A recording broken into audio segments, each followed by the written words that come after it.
Welcome to the Free Cities Podcast. My name is Timothy Allen, and this is the official podcast of the Free Cities Foundation.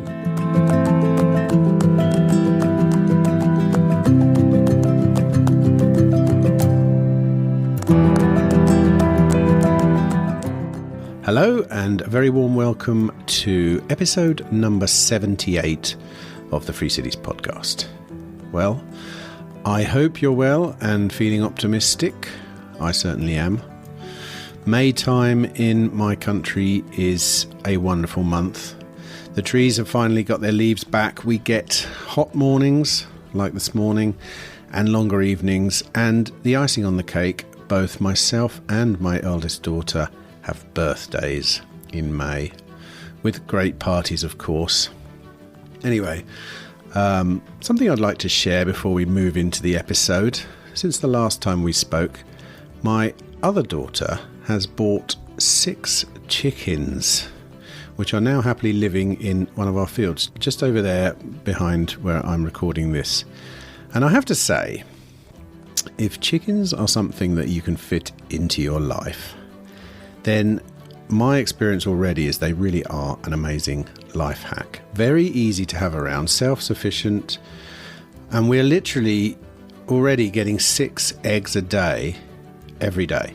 Free, delicious, organic, fresh food for breakfast every morning. Plus, my daughter, bearing in mind she's only 8, she's already made a spreadsheet to show how long it will be before she's made her money back selling the excess eggs to our neighbour up the hill. So everyone's a winner. I mean, what's not to like? It's all good. And if you're thinking about chickens, here's my advice. Go for it. Anyway, I digress. Back to the show. And this week, it's a bit of a trip into the past, somewhat. Truth be told, I had an audio problem with the episode I was going to air this week. And then subsequently, I lost access to all my upcoming shows. It's a long story, I won't go into it.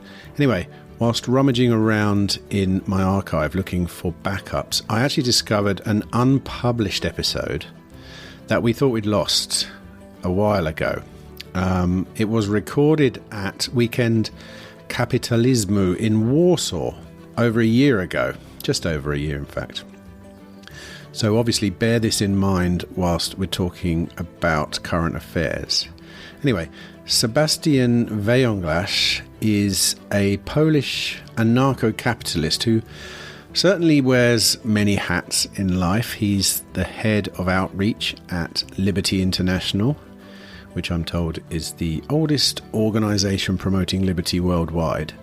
He's also a marketeer, a digital nomad, a memer, a rapper, and general advocate for Libertarianism and self-sovereignty.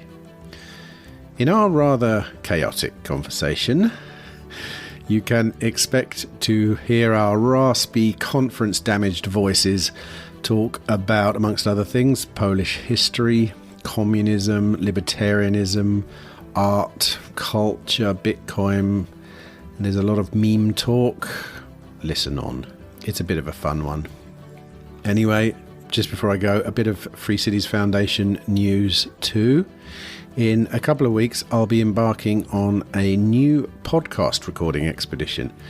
And this time, we'll be going to a country which I'm sure very few of you have ever visited before. Can you guess? We're going to pitch our tents on Liberland. With a colleague from the foundation, we'll be finding out, hopefully, what's going on over there, as well as recording podcasts with as many people as possible. I'll also be recording in London for a couple of days on the way, and then in Prague after the trip during BTC Prague. So please do get in contact if you have any interview recommendations in London, Czech Republic, or Liberland. I'm all ears. the best way to contact me would be to tag me on the Free Cities Foundation Telegram group with your suggestions. And of course, you are under no obligation to do any of this. You're quite within your rights to just sit back, relax, and enjoy my conversation with Sebastian Weglarz.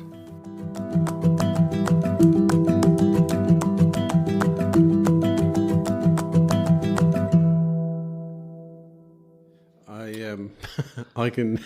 Yeah. When I met you at the beginning of the conference, when I met you, your voice was completely different. So right. I'm going to take it that you've been talking loudly in people's ears. Like everyone during this weekend. I know, but there's been a lot of that. It's a lot of discussion happening outside of the event. This is what these kind of events are for. And actually, look, like you've been in the movement for so many years.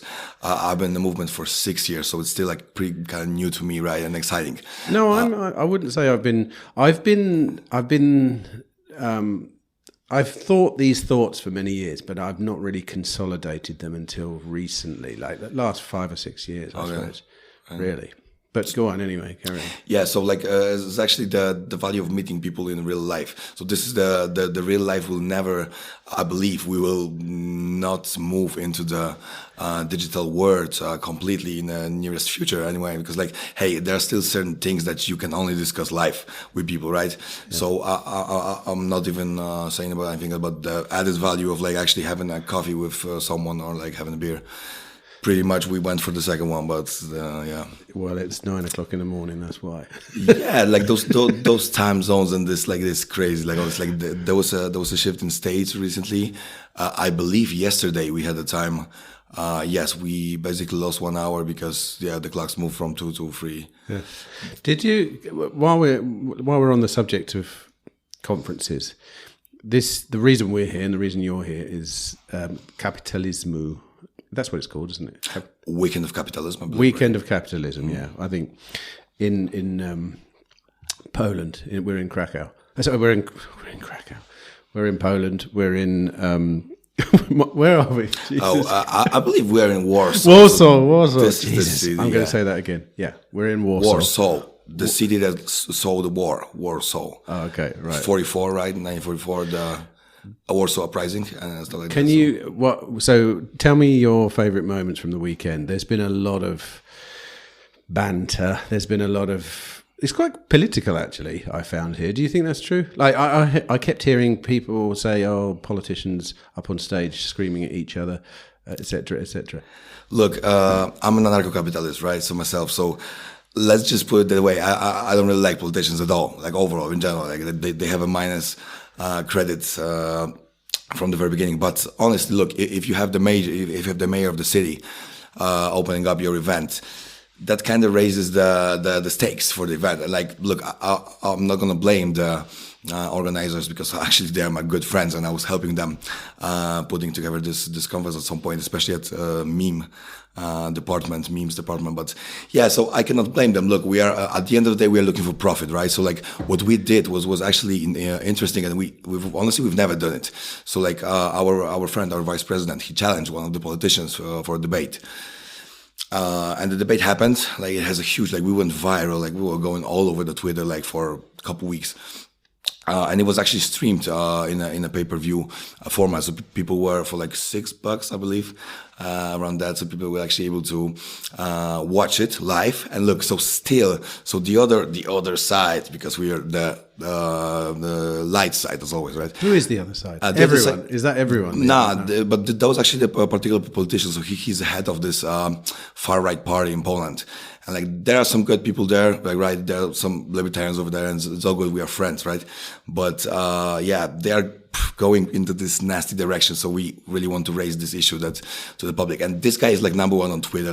He has millions of views on TikTok, on Instagram and stuff. So he's this kind of a celebrity politician, you might say, right? So we challenge him, and we are hey, we are just a simple NGO, just working in the movement, grassroots, just doing this ground work, right? They call it, right? So we are really not that big as them, but we still. So he accepted the challenge, and people are still complaining on Twitter that we are making money on streaming this debate. Like how? Like you talk so much about capitalism and stuff. Like man, like you praise capitalism, but let's do some capitalism, right?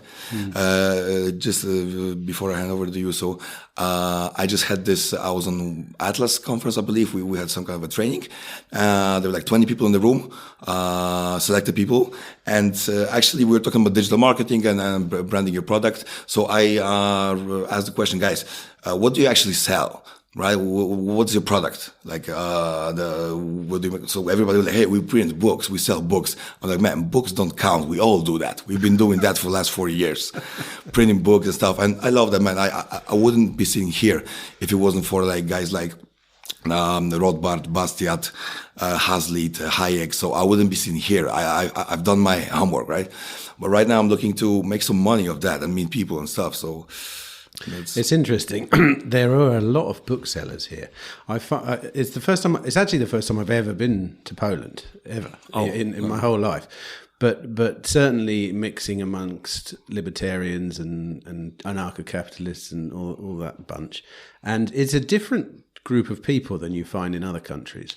They're very. There's a lot of extremely well dressed kind of strange looking kind of people, and then you've got, I mean, it was a real mishmash of people, I thought. I find sometimes, like in America, you find libertarians, a certain type of person who's a libertarian, whereas here, much edgier, much more like, read my little pamphlet, you know what I mean? Like my book is only 100 copies, I made it myself, and check out my manifesto kind of stuff, Actually, I can tell you, I love that you asked this question, because this is my kind of end goal for my work in the movement, my career. I want to see all kinds of people, different races, sexes, professions, all you name it, right? Standing together and say, hey, we might be different, we might have some different values and stuff, but it's still cool. We can still coexist peacefully. We can work together, and we don't have to agree. We can agree to disagree. We can just live and let live, right? So I love that we are having guys who have serious money. Like you got we had a Shark Tank contest actually. This edition of Weekend Kapitalism. So it's real, right? We actually have one NGO who is like donated by super wealthy guys. So we call him the Polish Koch brothers, pretty much, and they are running the kind of a grant agency, I'd say, for the libertarian movement and for classical liberals. When I mean libertarian, despite being an anarcho-capitalist, super geeked up,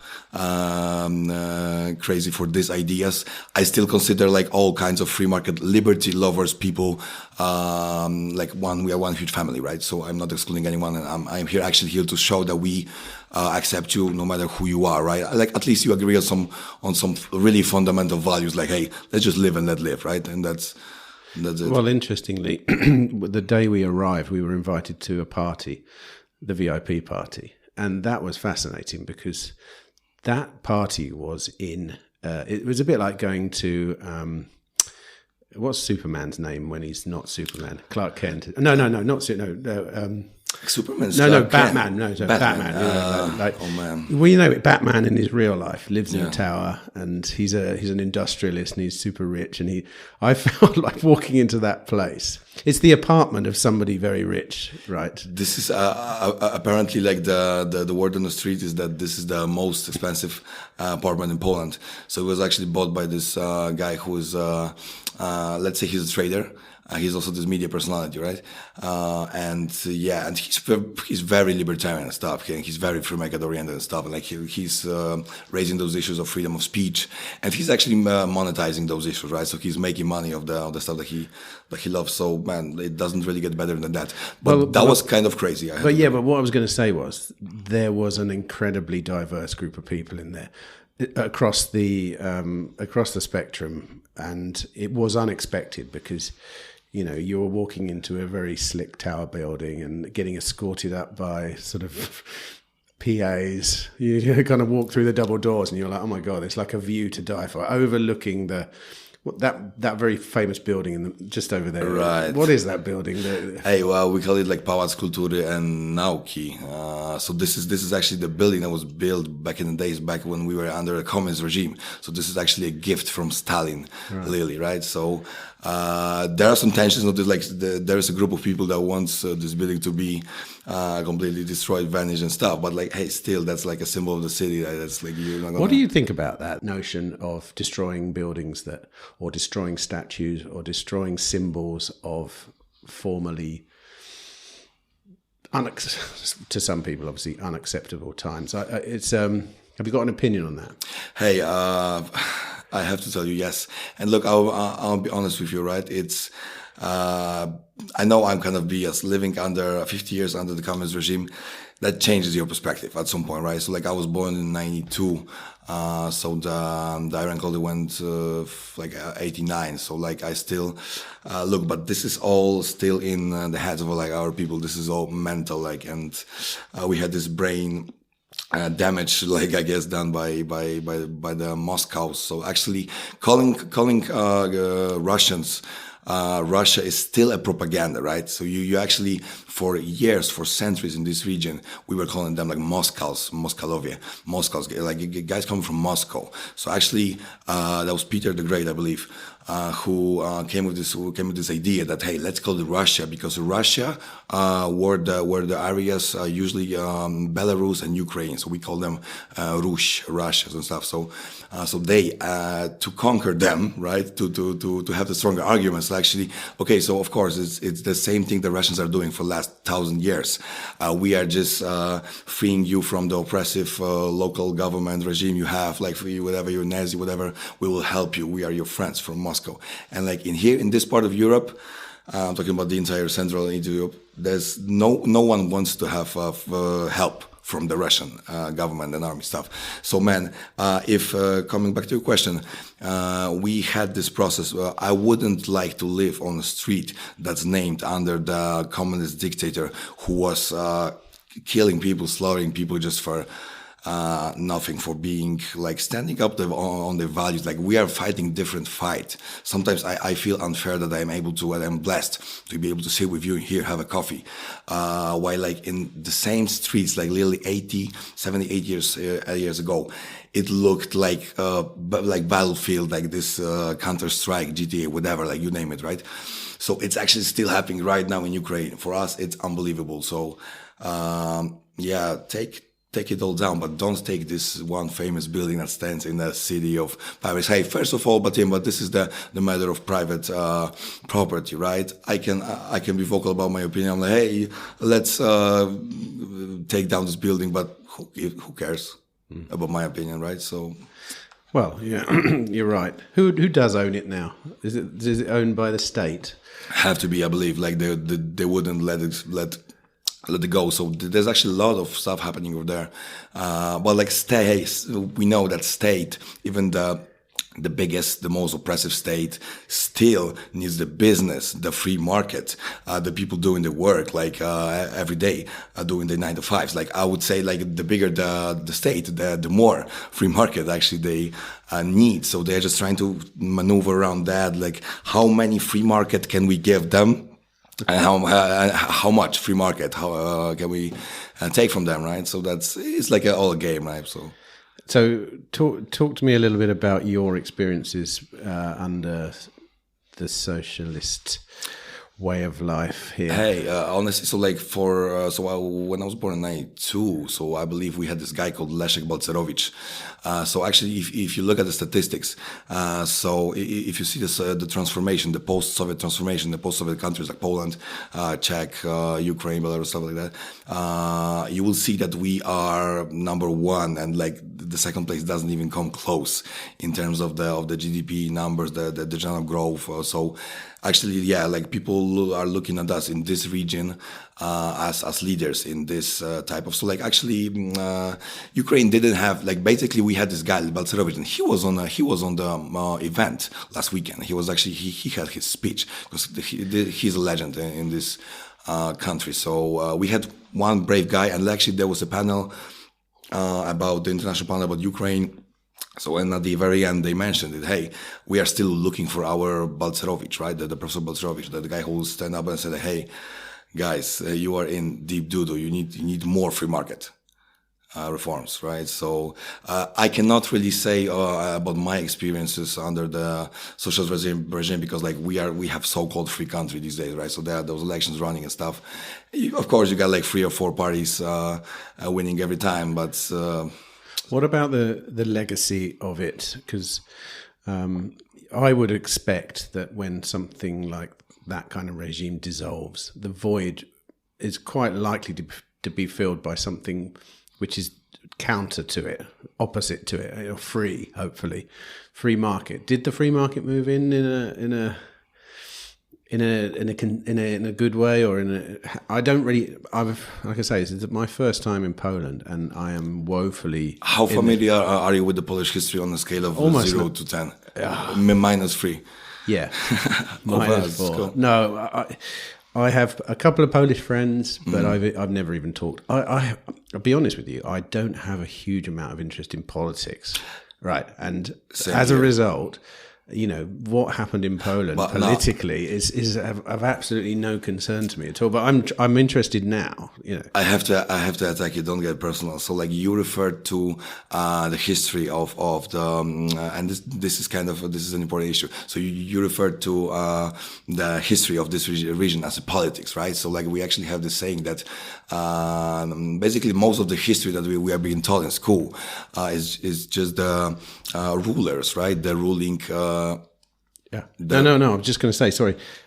By that I mean we only hear about the politics because and that's unfair. That's unfair to people. Well, yeah, history is actually history of people. When else am I going to hear about Poland other than on the news? I think that was your phone.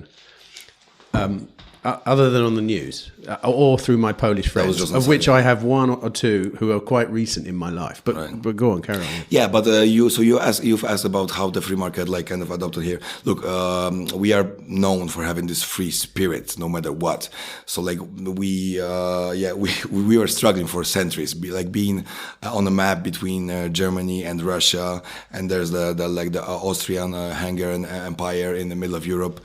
It's fun, right? So so like we were kind of I don't want to say like casted in fire for other because that's like it looks bad. Look, so we are sitting here in 2023 actually, so we can only talk about those events. And the question is, we can only judge those events knowing the outcomes. So actually we are, it's not even fair to judge the people back in the days so we are in a city, Warsaw, so there was this famous Warsaw uprising back in 1944 when we were under the German regime, right? So the Nazis took over the country, and the people of Warsaw, when they stood up, so they were fighting for, I believe, 2 months,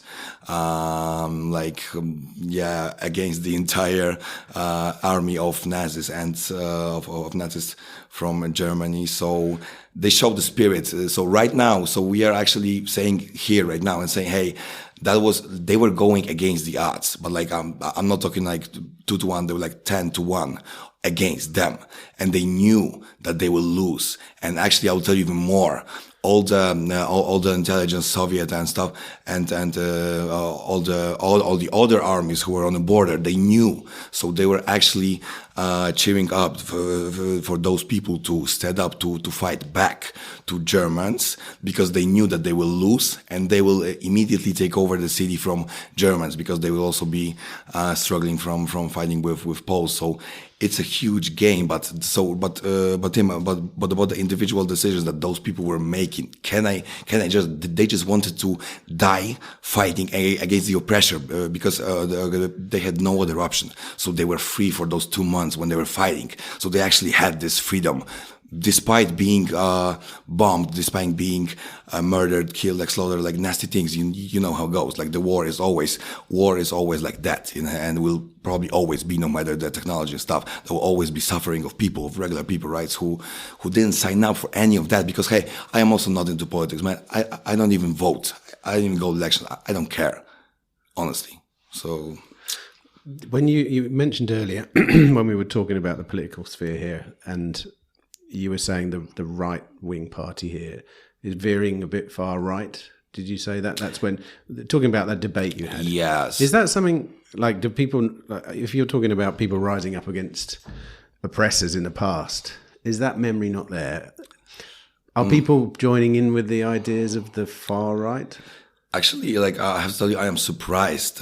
That's because look, 30 years since the Iron Curtain fell, right? So look, before that, like the division was kind of clear. Like actually, Americans like seemed that they understood who has the free spirit and who's not. So who's going against the freedom in general, any type of freedom, and who's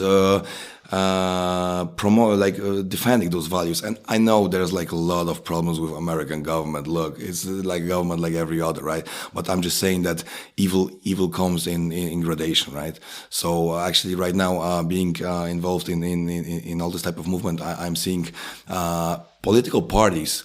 I'm not gonna point fingers, but you know what? I actually will.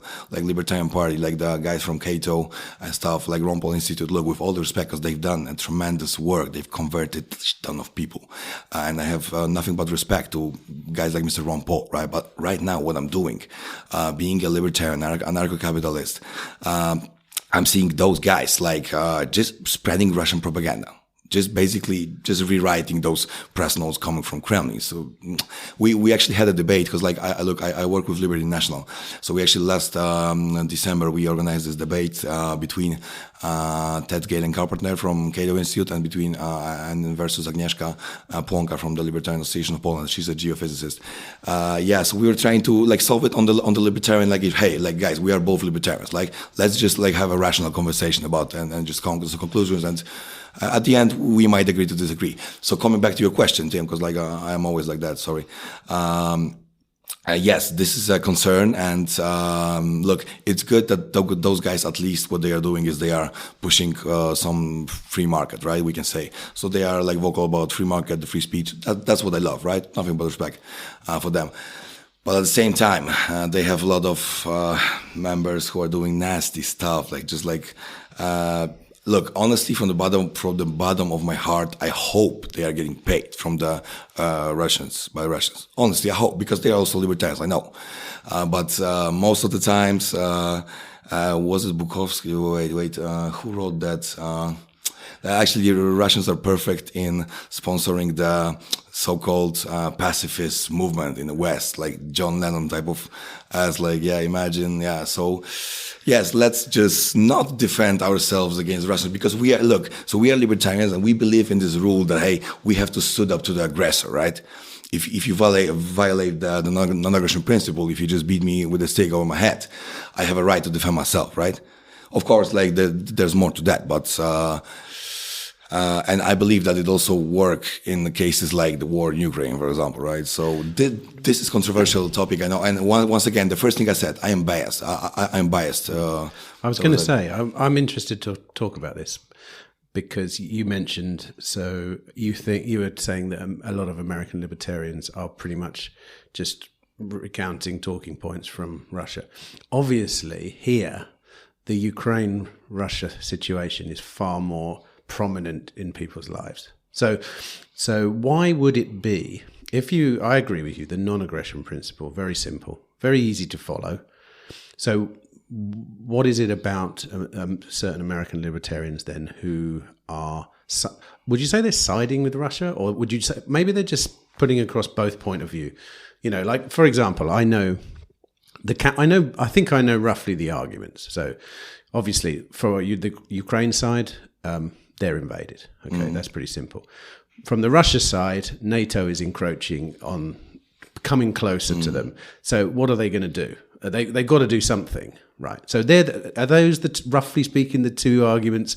One for Russia, pretty one much, for yeah. Okay, so talk me through them then, because obviously you are almost certainly going to side with the Ukraine, right? I would imagine, or yeah, of course. Partly, obviously, non-aggression principle, but also partly because you have a history with Russia. Oh yeah, you know, like, obviously. Change the perspective. Yeah. Of course, right. So tell me what the anti points are against the Russia needed to do something because they were being encroached upon by their enemy essentially, and so what's the counter argument to that one? You look, so just to put it in a simple words, let me try to put it in one sentence. NATO is not invading any countries. How can you join NATO? You can send a letter. You can probably shoot them an email on like info@NATO, whatever, right? And like, so people are actually like countries, like, sorry for calling them people, but still, so they are applying. They want to join NATO. This is the biggest defensive alliance ever. This is actually the alliance that, stands for some values, actual values. The Russians, hey, I really don't look. The Russian literature, the Russian culture is really beautiful. The Russian people, they're pretty similar to us, right? They're also very like vital souls and stuff, like running around the city all day, just making podcasts with guys from Free Cities Foundation, which I love. By the way, you guys, your mission stuff. But on the side, look. But Tim, let's focus on the Hold nap. on a minute. It sounds like you want to say something, but you can't say it. Look, are you like, worried about like putting across too strong an argument? The other day, no, the other way. Look, I'm trying to be rational, right? I'm trying to understand both sides and stuff, and knowing that I'm biased, so I'm trying to. But still, this is you analyze the reality using your brain, which is part of the reality. Wow, super smart. So look. There are more explanations, rational explanations why you should support Russia. Because actually, I'm trying to figure out why we should support Russians and why we should side with the Russia side. Like, yeah, this is the argument, the main argument. But what are so the other argument, like this is crazy. But the guys from, I know if you follow the Russian propaganda, I sometimes do it because a lot of people are like translating it into Polish these days just to showcase how bad can it get. So actually, they are accusing their Ukrainian government of being Nazis, I believe. Yeah. Man, this is crazy. This guy, President Zelensky, he's a Jew, I believe. So basically that, look, of course, they're like, and I know the situation, so you can tell. So they have like 200,000 or 300,000 soldiers, I believe. Literally, there's like 20 or 30 people who still have this Bandera guy who was kind of not really the hero you want in your history. So they are like standing with him. So there's like a super local couple guys over there that still bring his name. And man, they are so they belong to Europe. This is the same with Georgian people, for example. Like a lot of those post-Soviet countries, republics, they are standing up right now. For people who are listening to this podcast in 100 years, I really believe that there's no more Russia and that there's no country like Russia, and that you have those thousands of Liechtenstein, whatever, just all over the Russia, and like basically free cities, Tim. Look, let's turn Russia into goddamn 100,000 free cities. How about that? Yeah, I mean, I would hope we would turn the whole world into that situation.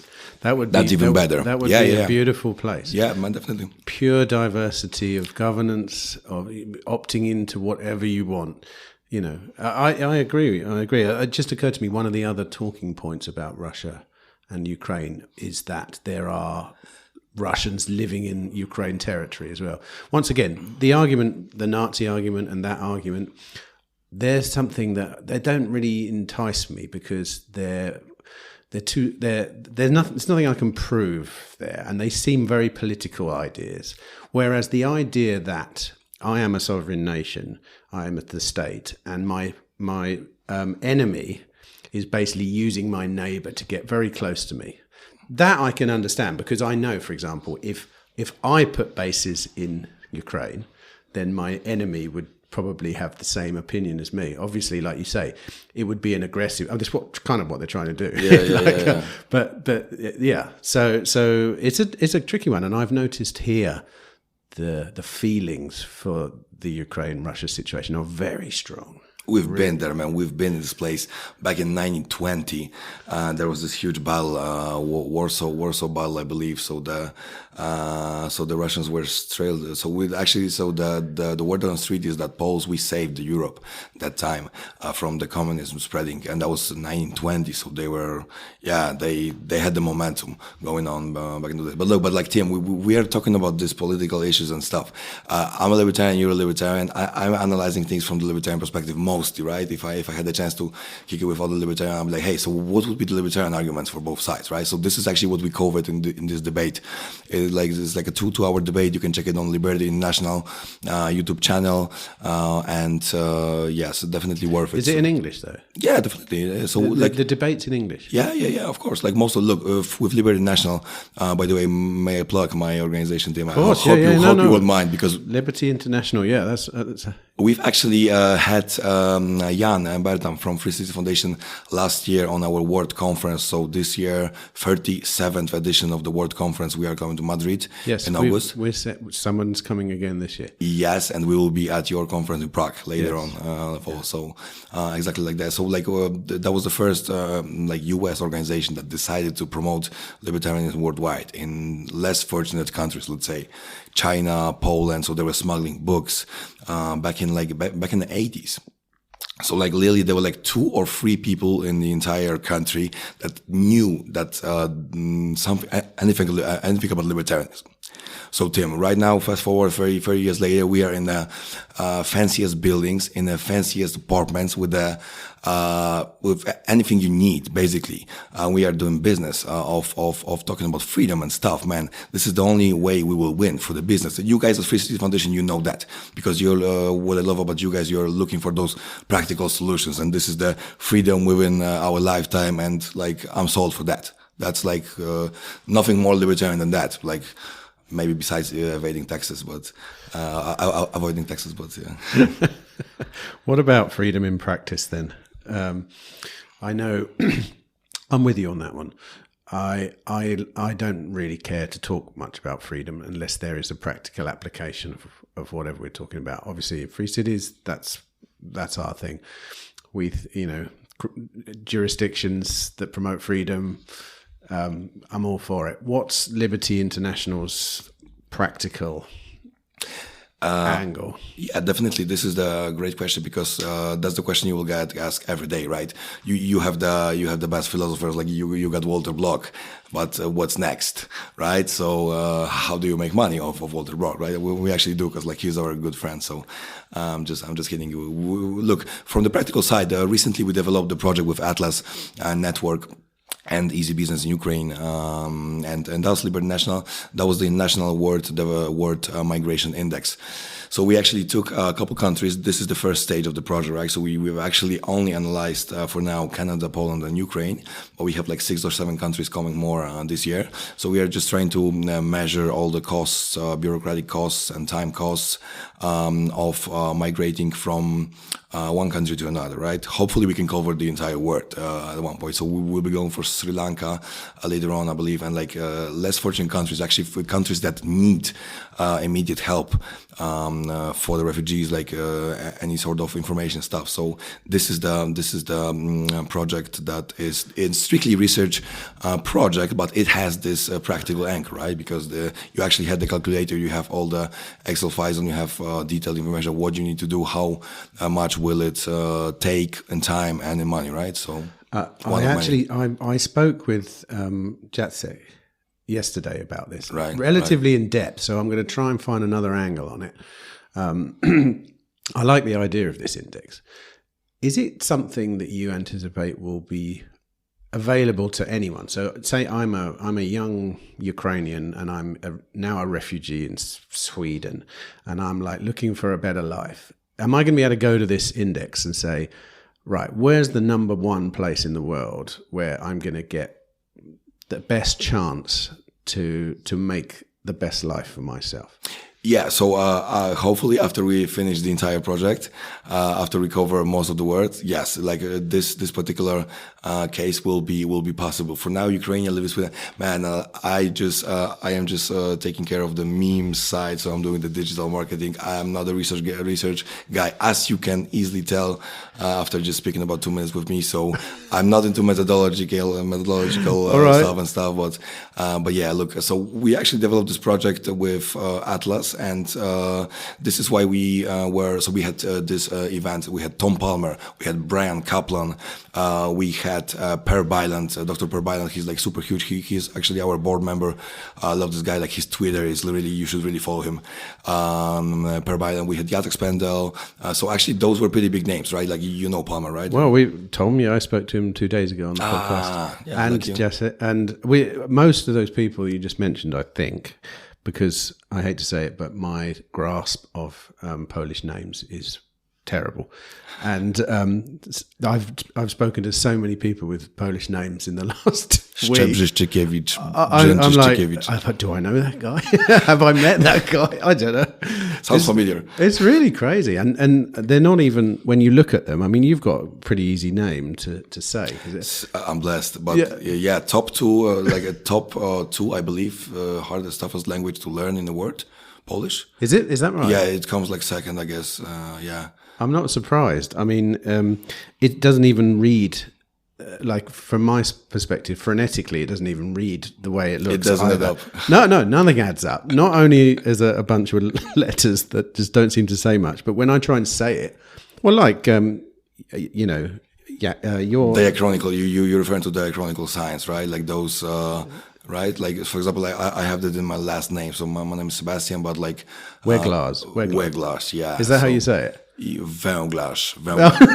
There you go. Wait a minute, I need to say your name, Sebastian. Sebastian Weglarz. Right. When I do the intro, I've got to get that right, because basically it looks like Weglarz. Yeah, actually, like we are always cracking jokes about like I don't have this name that will make me a huge career, so that's why I have nicknames and stuff. So, what's your nickname? Whoa, man, which one? Like, let me give you one. Look, I do all sorts of weird stuff in my life. So, like, besides working in the libertarian movement, I also I have a background in marketing, obviously, but I'm a professional poker player, part-time. I used to play for the last 10 years. I do some music. I have some connections in the music business and stuff. Like I do rap myself. So yeah, a lot of the stuff happening.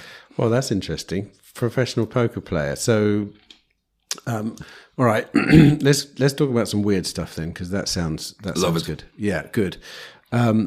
How about we start with memes? I've heard you mention the word meme a few times. Oh yeah, mm-hmm. And I'm a big fan of memes. I think actually memes are the most effective way of communicating with the people that matter, I think. And you know this because politicians don't understand memes, constantly not getting memes. I've noticed this so many times. They would like to, and they try, but it's cringe like most of the time. Do you happen to know this? The last interview series we did was in Prague, and you must know the story of the red shorts, that were hung up above Parliament. This is the classic example of. Wait, but was it in US? No. This is parallel. Do you know what parallelny polis is? Yes, I believe. Yeah. Right. It's an artistic hub in Prague, but it's very Bitcoin. Okay, gotcha. And they make subversive art. And one of the things they did was hang up a pair of red shorts above. I think it's the equivalent of your big building in the middle here. Okay. Really as a piece of art to show that the government of the time were towing the line of blah blah. Anyway.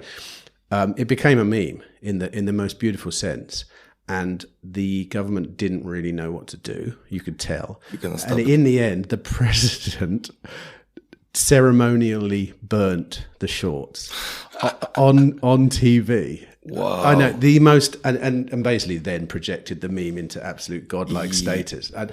And so I noticed that a lot, that there are certain minds that don't understand memes. I believe that what happened here is the Streisand effect. I believe Streisand effect, Streisand of course, effect, right? yeah. So there was this Beyonce photo that she wanted to take down of the internet. Yes. Like, so this is the same thing, yeah, definitely. And like, look, so actually, this is one of the ways we can fight them, like, because what politicians are they are afraid of being of looking not serious. They are just ridiculed. being a little bit ridiculed, laughed at, and like not being treated like, hey, he's pretty much a god, like he's a celebrity god, and like everybody, and he's super. He wears a nice suit. He's super smart. He's super honest for sure. So like yeah. So look, we had the same stuff. It rang me some bells. This story with the shorts. So actually, they should have ignored that. And so like the only way you can fight with meme is with another meme. So you can respond in that way. But like the meme culture is like really huge. And like, look, I'm not surprised. Have you seen the movie? Wait, what was the original title? I will check in a moment. But basically, they were telling a story about the future, not the distant future, where people are so dumped up that the politicians are like pato celebrities, like super. They're just doing some crazy stuff, and they're actually just insulting each other. They're not even talking about the actual topic, and just making a show, bread and circus, right? So this is what actually is happening. So there will be meme debates, Tim, in the near future. There will be two politicians coming against each other and their teams of meme fighters like me, and they will be actually producing memes in real time and just like showing them to the public, and who has the better meme will get votes and stuff. Like politics is so stupid. That's why I'm an anarcho-capitalist, man. Like I just don't believe in politics. Like it's nuts. As someone, you said you worked in marketing on and off a lot. Is that common knowledge amongst marketers now, that memes are the way to influence? Hey, like you'll see all the huge corporations just using memes, and some of them do it the right way, but it's very easy to just cross this line. Well, yeah, memes are in jokes, aren't they? That's why corporations and politicians, they don't do it very well, because really, they're not in with you, are they? They're not in. It's something. A meme is a signal you send out to the people, and the people that get it are reinforced by it, and the people that don't get it are enraged by it. I mean, it's such a beautiful concept. Yeah, the anger. I believe that the number one emotion that gets you the more they call it the engagement, like the more retweets, shares, and stuff is the anger. I believe anger comes first. The second place would be things that make you sad. Probably fear. I would have thought. Yeah. Fear. Seeing someone less fortunate than yourself in a bad situation, right. or saying this bad thing will happen to you, grabs people's attention. 100%. Yeah, look, like it's like coming back to the memes. It's really like I don't even know. Sometimes I'm working on a meme for like a week or like a month, and gets like 20 likes, but sometimes you just make a meme in like 2 seconds and it goes viral, and it's crazy. Like really, like seeing this meme circulating. Then I keep having the stories all the time. Like my close friends, like my family members, are showing me the memes. Hey, look how that's a funny meme, and this is the meme that I've done. Tell me some of the best. What are your favorite or success stories, or the most influential? Oh man, number one story would be, look, so like 3 years back, we were working with the biggest libertarian media house in Poland. It's actually not longer existing. That's not because of us, by the way, but we were like 400,000 subscribers on YouTube, I believe. So like we were the first on TikTok in Poland. Me and my good buddies.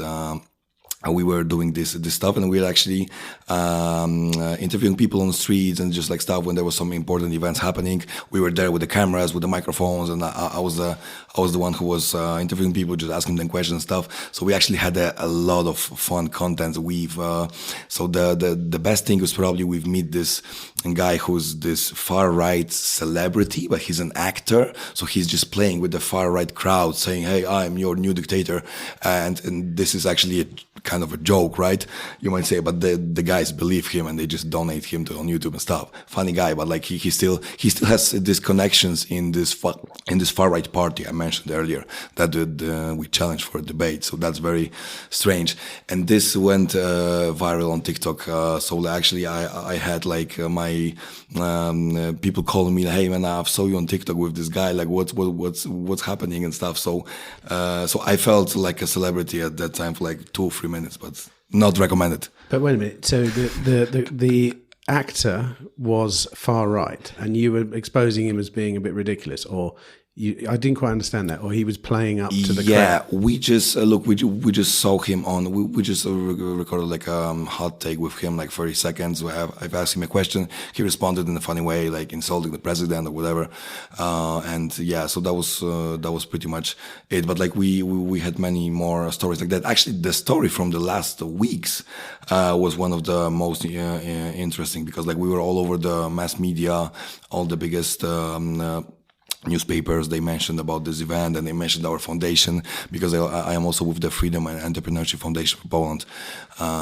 So we are also developing a team in here, and we are doing this. Like, actually, hey, if I will plug one more thing, Tim, because I know that there's a lot of that you have to check out. But check out, we are the people who made Ludwig von Mises biopic, like the proper one, shot in 5 countries. Mises, you know the guy Mises. Yes. So he was actually born in Ukraine. I know. Back in the days, it was Poland, so in Lviv. Yeah. No one seems to know that. I've heard that a number of times since I've been here. Because they have not seen our movie yet. So you guys right now go into YouTube and you will Google Human Action Mises biopic, like a movie video, whatever, and you will see that. And yes, I want more memes. Come on.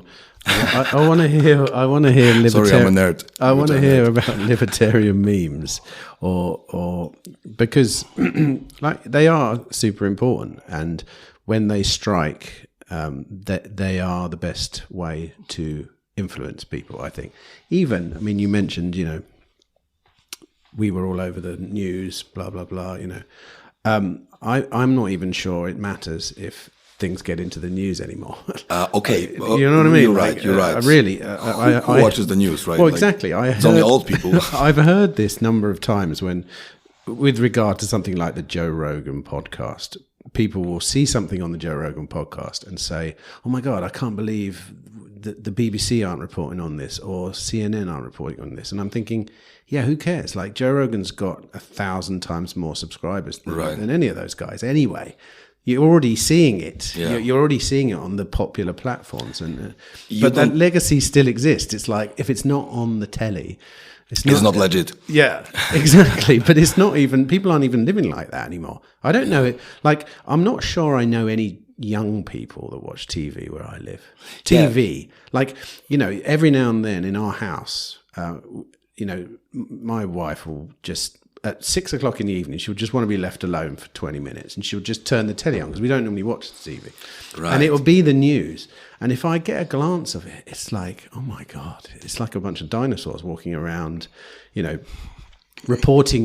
making very shallow reports on things, and not giving you any information really. And there's only bad things. Yeah, and not allowing you to sort of come up with any conclusions yourself, just like spoon feeding you very short pieces of news. And it's like, my God, who believes that this is the way to consume information?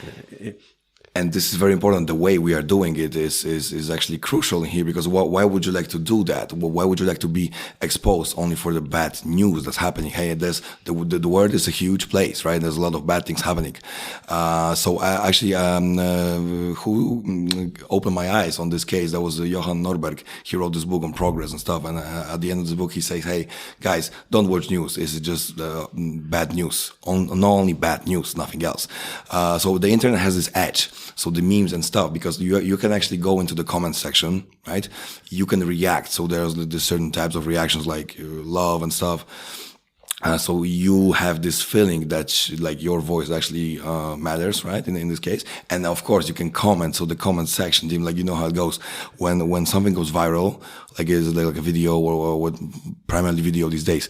There's a lot of comments, and people are just fighting in the comments. So you actually, you as a viewer, despite the fact that you've already seen this piece of content and you've liked it and stuff, you will come back to the comment section to respond to the comment, to fight some more, to argue with strangers, just 5 more minutes, because that's the thing you would like to do in life. No, I'm kidding, guys. Don't do it. Don't argue with strangers online.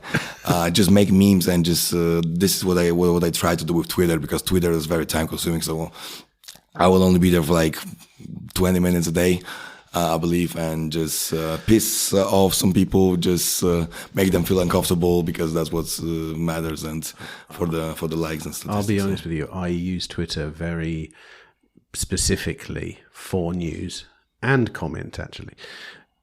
when something when something's in my feed, it tends to be a number of people commenting on it who I know, because I keep my. I don't mind that I'm in a bubble on Twitter.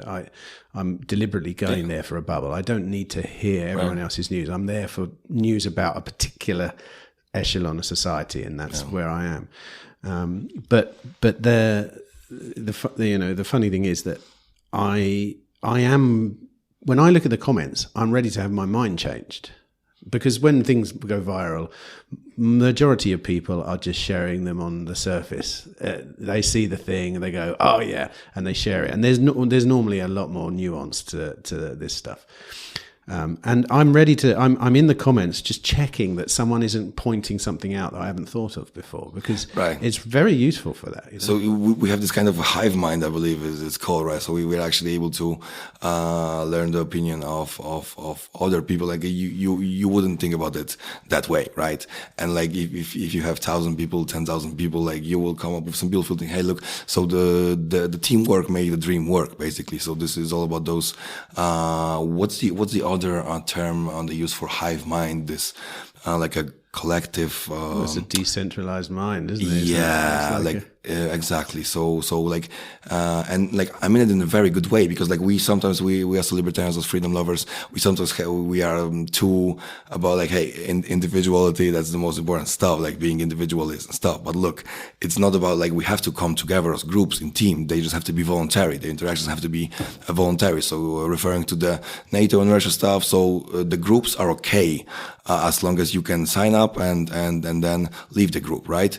If there's a group that comes to your house with a machete and just saying, hey, you are in our group, or you getting decapitated, whatever, you're getting slaughtered, that's not really the word I'm trying to look for. So we have to come together as teams. Talking about memes, we had a really interesting example of this the last couple of days. I'm a Bitcoiner, so a lot of my social circles are Bitcoiners, and there's been, for the last a year or so, there's been this ongoing, and I'm going to use this word loosely, battle with Greenpeace USA about Bitcoin's energy use in mining.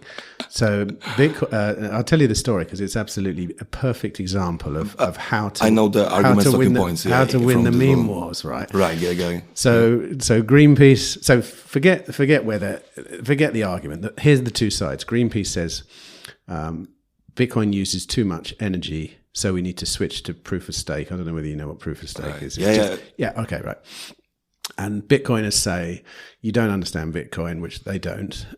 You can't move from proof of work. It's the whole point of Bitcoin is to separate money from state. If you make it proof of stake, the government can co-opt it. Okay, so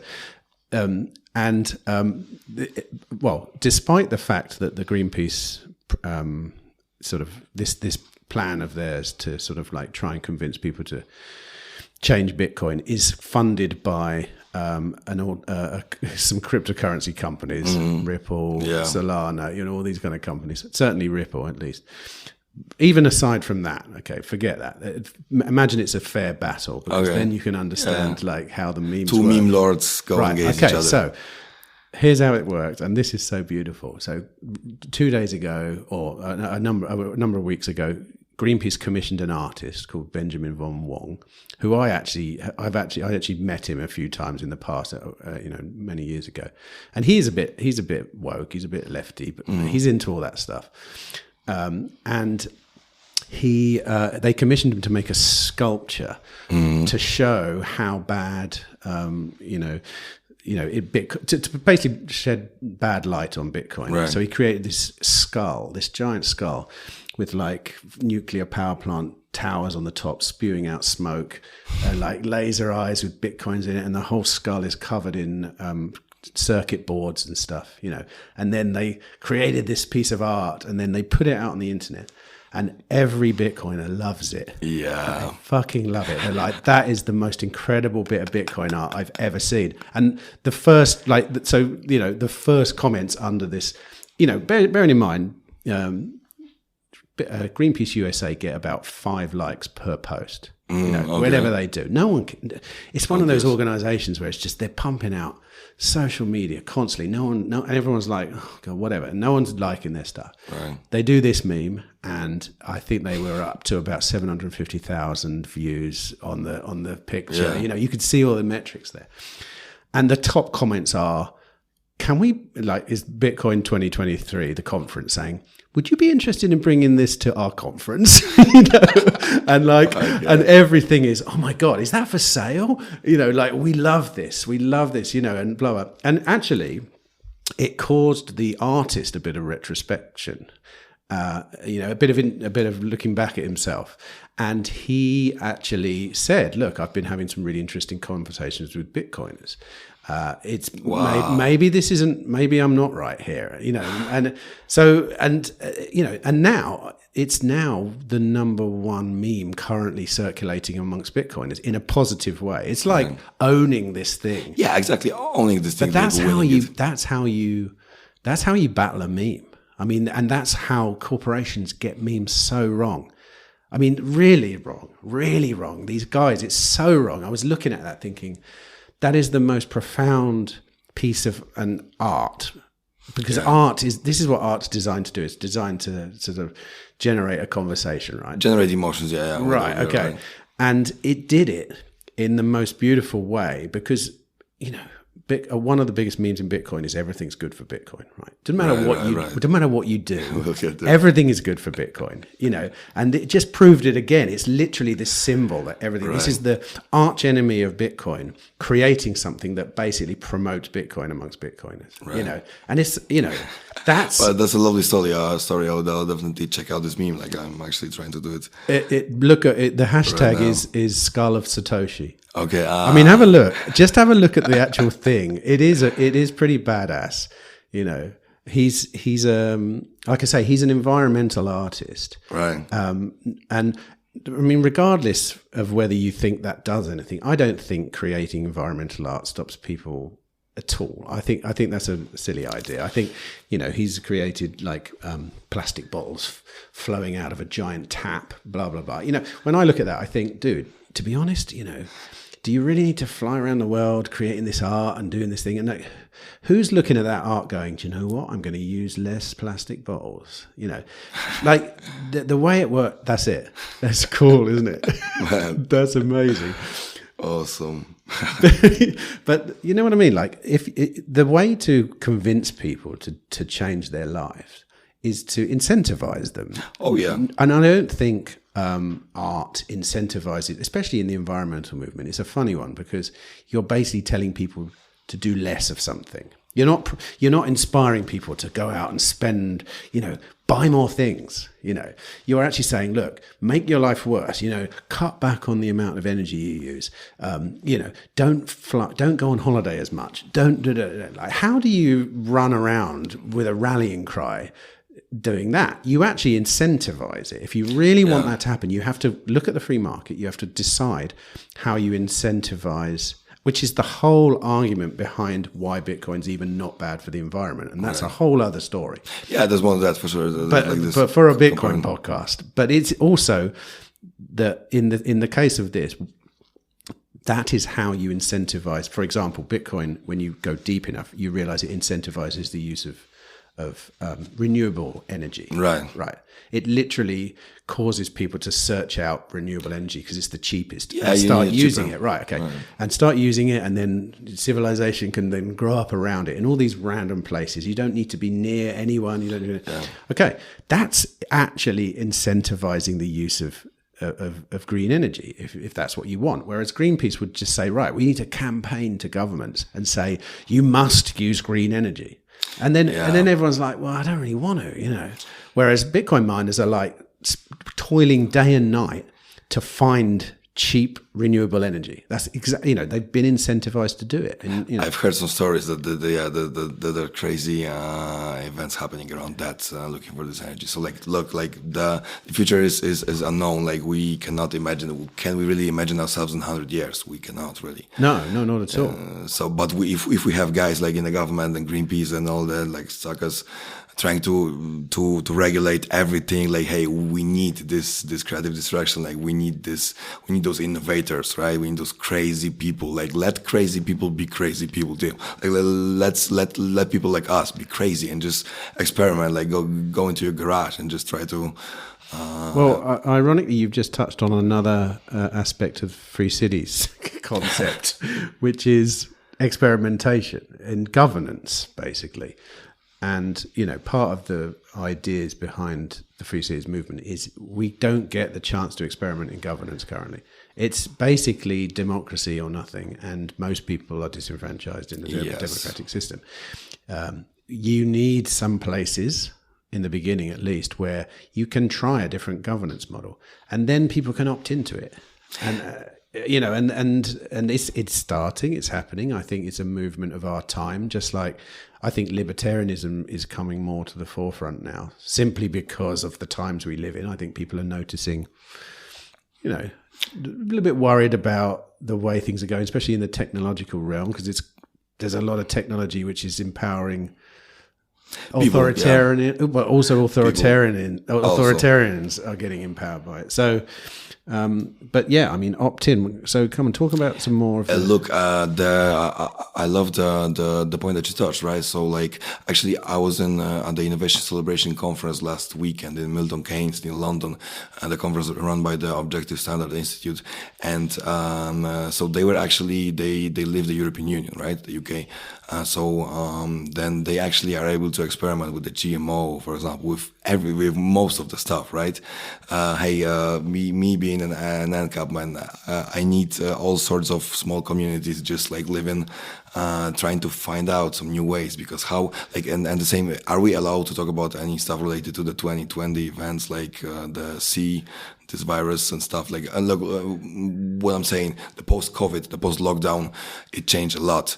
It changed a lot of people. I'm seeing that. Like, actually, a lot of people got converted into the, you name it, freedom, liberty, ideas, and stuff like that. So, and by the way, I consider Bitcoin of being our Bitcoiners are part of our huge family of liberty lovers, and we see that in Poland. We had this Bitcoin film fest, right? You're aware of that.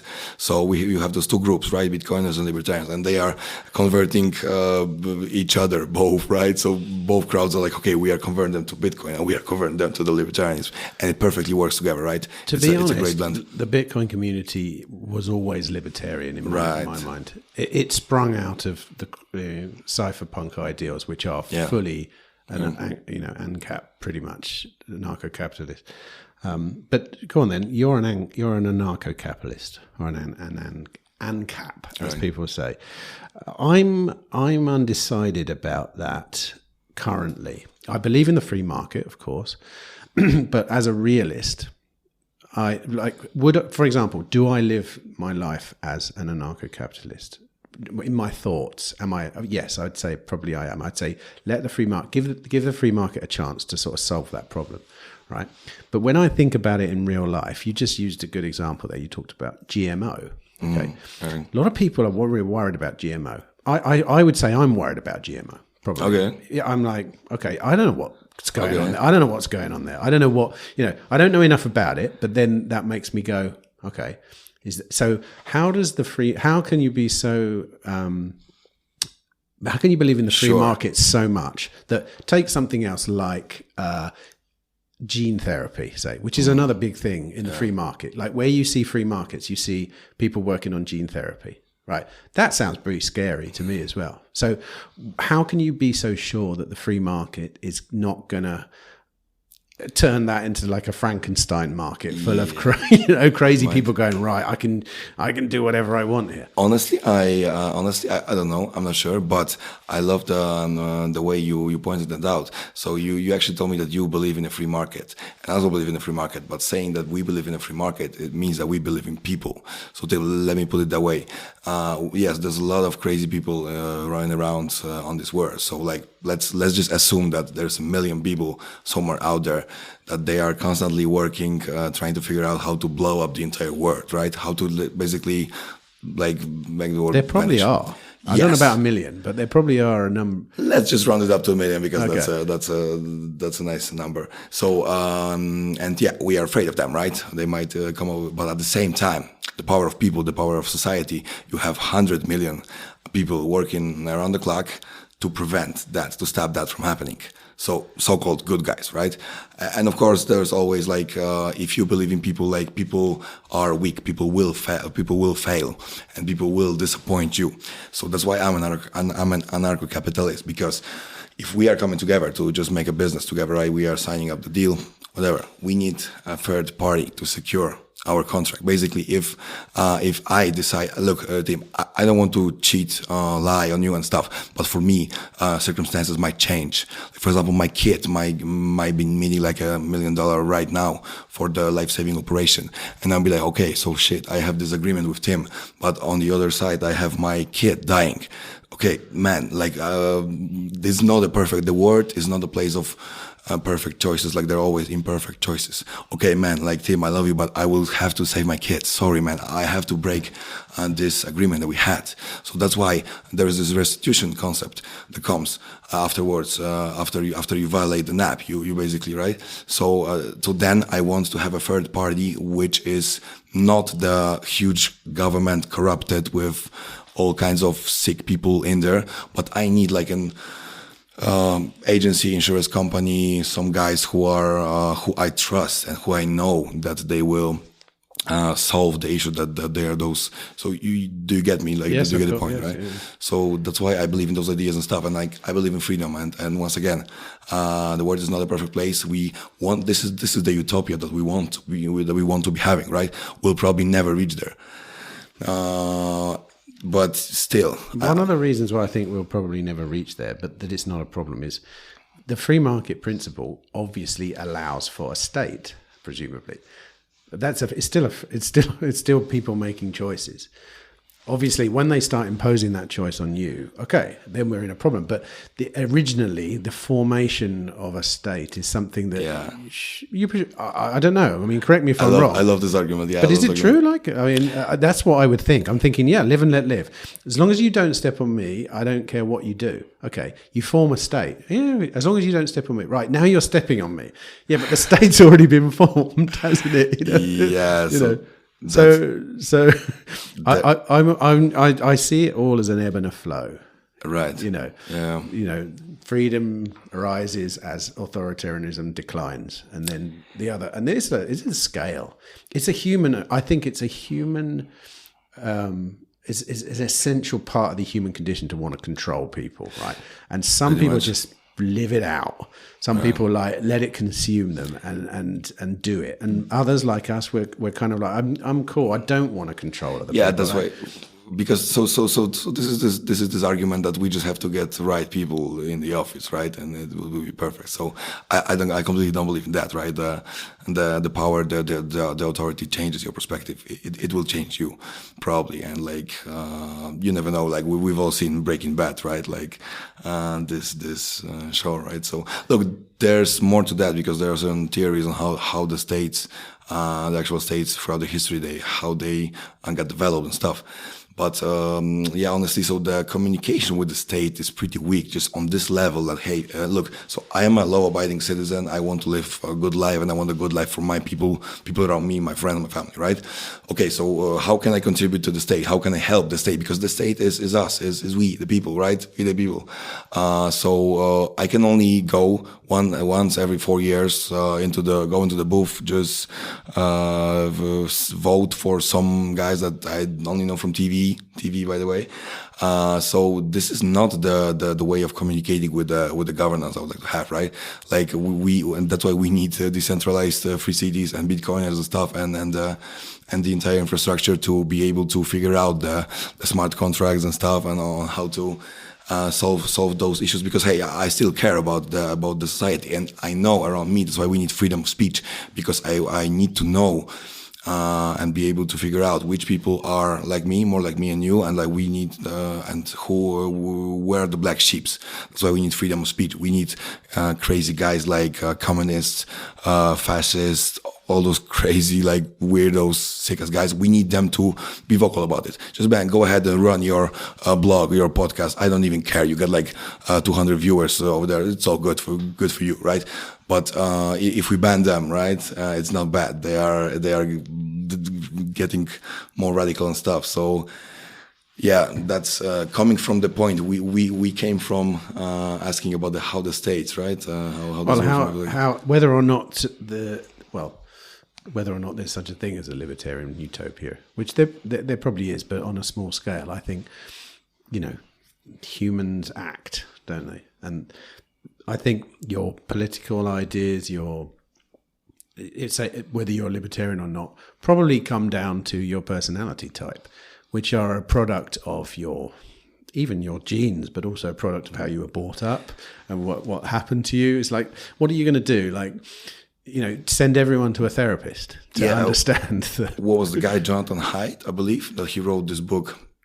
I've read it in Polish actually, so I don't remember the original title. But so he analyzed the entire society, how that works. So he came into doing this research. Do you know the story about Haidt? So he was trying to do a research. He was more on the left, I believe, on the left side, and he was just trying to figure out how many Democrats and Republicans are in U.S. So in the process of making this research happen, he discovered that there is a group of libertarians, right?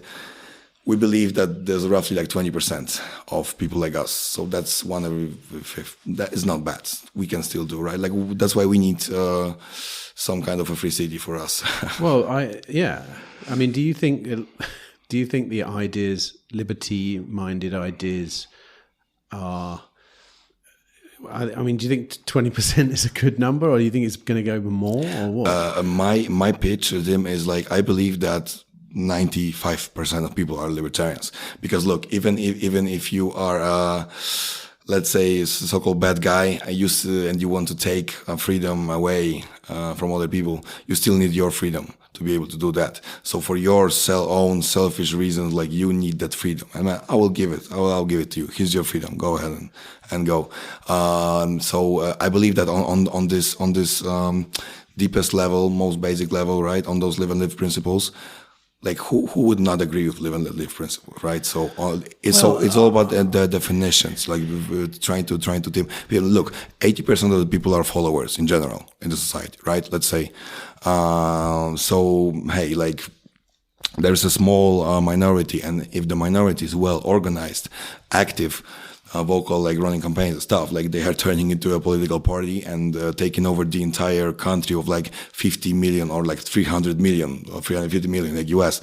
And they are taking over the entire country despite they are like, I don't know, like 2 million of people or like even less, right? So the small minority well organized, they can take over. This is what is dangerous in those huge modern states, let's say, right? Because we are just in a point of time of like, it's only been 100 years since we are experimenting with the central banking stuff and all, and everything. The root of all evil, sorry for being straight up about it, is the banking system, the Federal Reserve, and look, everything crazy stuff, crazy events started happening after they open up starting opening up central banks and came up with those ideas. Well, maybe maybe it's the centralization is the issue, and at scale. Maybe centralization doesn't scale. In human populations, maybe that's just... because Tim, look, because the democracy and stuff, it works in like a smaller communities. Look, so for example, if me and the boys, we are coming out to get a couple of beers in the city, so there's like 5 of us, right? So hey guys, which bar, which venue are we going for? Oh guys, I don't even know. I want to go. Let's vote. Okay, raise your hand, and it works, right? Because the entire process is voluntary, right? So right now.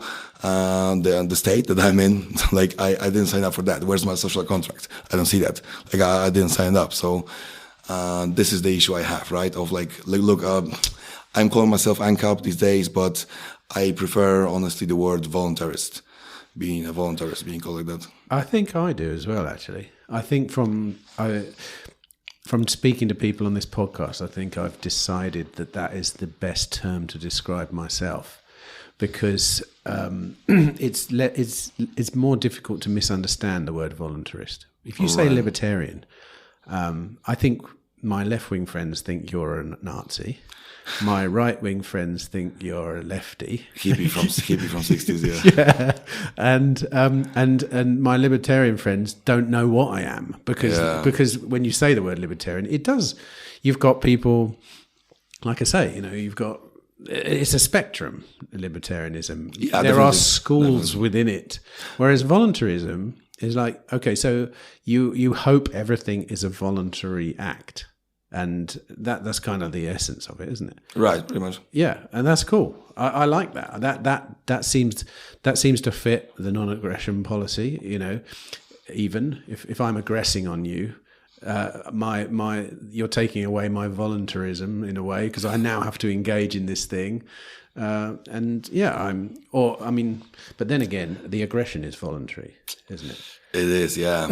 We are getting deep. Like we won't stop today. Like we can go for 8 hours. Like, but yeah. But this is the entire point of keeping the conversation going, right? We don't have to agree on certain issues, but so let's talk about them. Hey man, I am after so many years, I am kind of fed up at some point talking to only libertarians. No, I have a lot of friends who are more on the left side and on the right side as well, and it's all good. Like we don't have to agree, right? I have some friends who are like anarcho-communists, and look, honestly, it's still cool. Anarcho-communist? Yeah. What's that? So basically something similar to they also don't believe in the state, right? So they don't believe in any of the state powers, but at the same time, so they are. Wait a minute, how can you be a communist and not believe in the state powers? You actually can. So they are voluntary communists. I'm not sure if they will. I thought the point of communism was the central authority owned the means of production, etc. But then you got guys like Bakunin, those writers. What's the other name? Anarcho-communist. Yeah. So you've never. But wait a minute. The anarcho part of anarcho-capitalism is no leaders, isn't it? It's about the hierarchy. It's about taking down the look. I am okay with the voluntary hierarchies. Basically, the biggest difference. Hierarchies. Hierarchies, right? So voluntary hierarchies are okay, right? For us as anarcho-capitalists. But the anarcho-communists, they would like to get rid of all the hierarchies. But who owns the means of production? That's the 3D printer. So right now, there's this meme circulating that we need to seize the means of production. Okay, so there's this Marx guy. And there are his followers coming dear Carl, we already have the means of production, and they are showing him the 3D printer right now, and he's getting mad, like. But seriously, how does it? I can't get my head around anarcho-communism. Maybe I misunderstand what communism is then. Or anarcho. Which one is it? Tim, I would blame it on the terms, on the labels, because right now we're talking about labels, right? What I am talking about and what I would like to focus on are the people.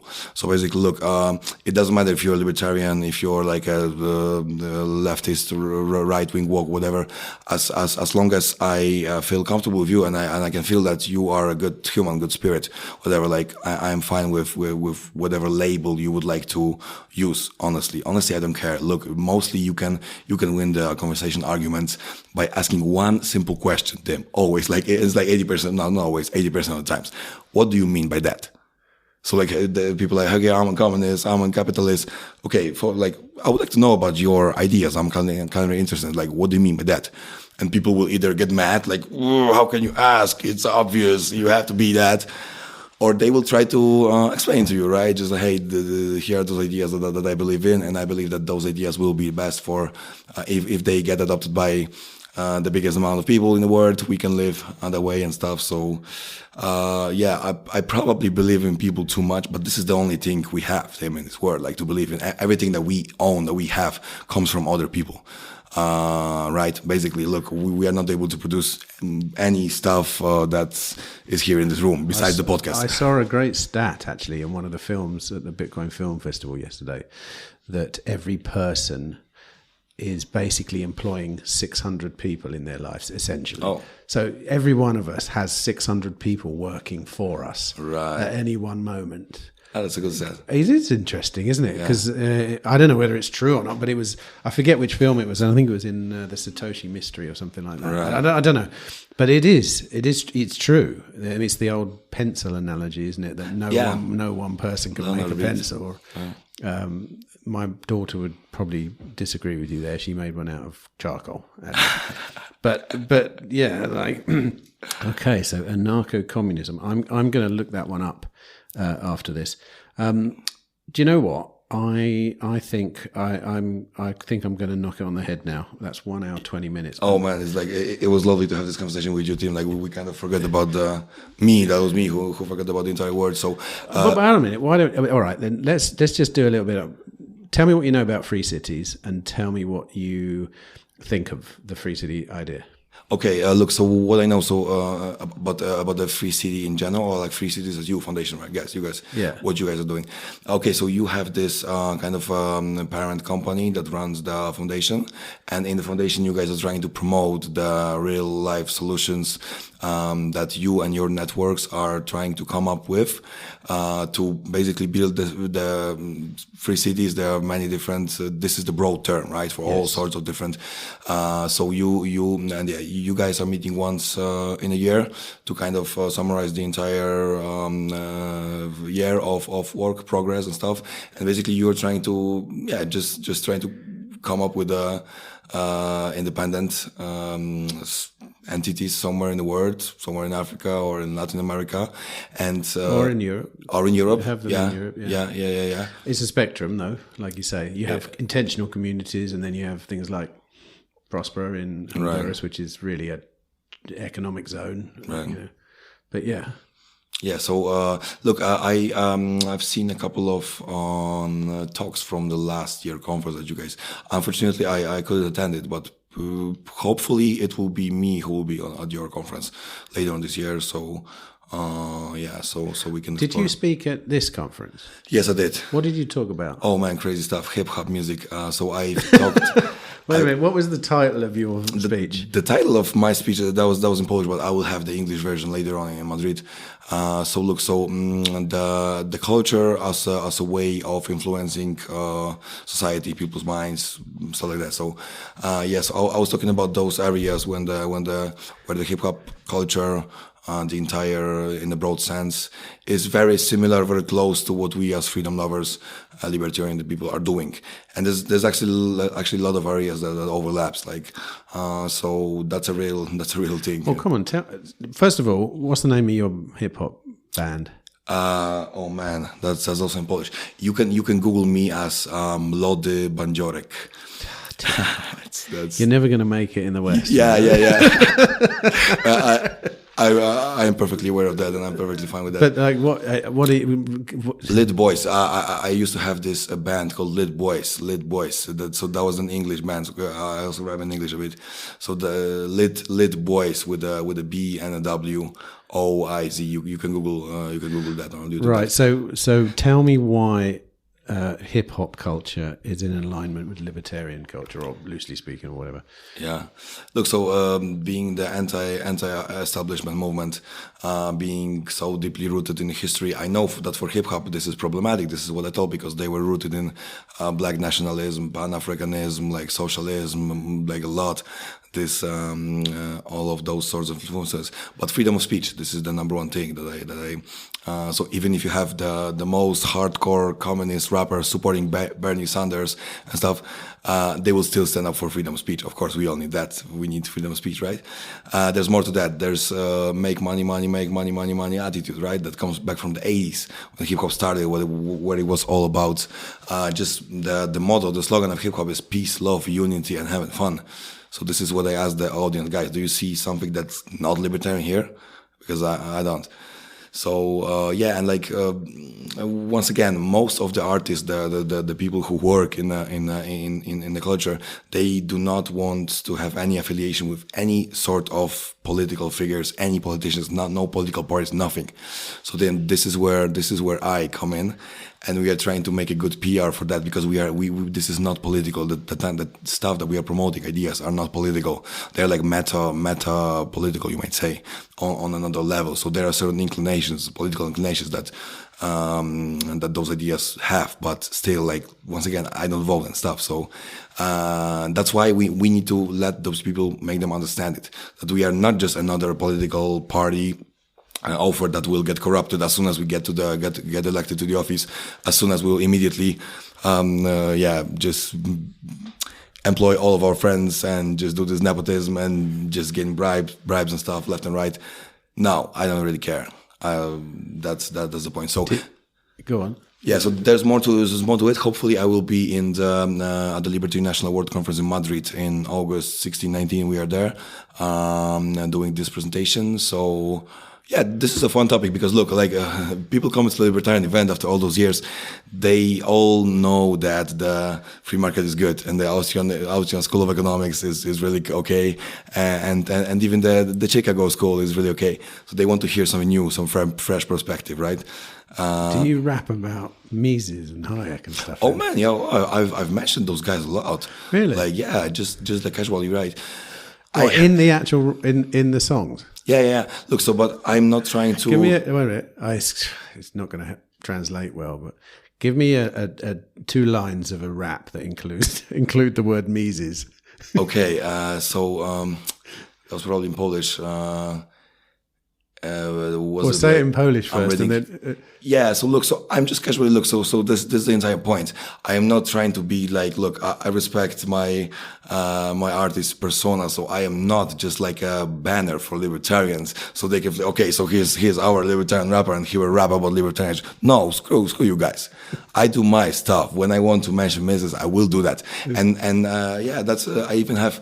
So I also mentioned in this presentation certain examples of the libertarian rappers, which rapper is the most known in the entire world, who's libertarian, and stuff. This is probably, by the way, spoiler alert, Big Boy from Outkast. Do you know this duo Outkast? Yes. Like, I'm sorry, Mr. Jackson. Yeah. Right? Yeah. So sorry, Big Boy. Mr. Jackson. Ooh, I am for real. Yeah. We killed it, man. Yeah, that's it. So yeah, he's just dropped. New rap just dropped. Get it out there on the internet quick.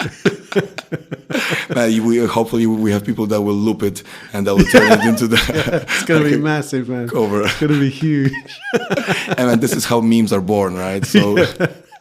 You cannot predict it. You cannot control it. You cannot regulate it. Yeah. Has to come from your heart. So, yeah. Oh, so that's incredible. So, go on. Who are the famous libertarian rappers, according to you, then? That apart from Outkast, like anyone? Look, I would say, libertarian rappers. Wrong. Rappers or hip hop artists are of libertarian disposal, who are obviously espousing those kind of ideas very openly. Yeah. Right. So.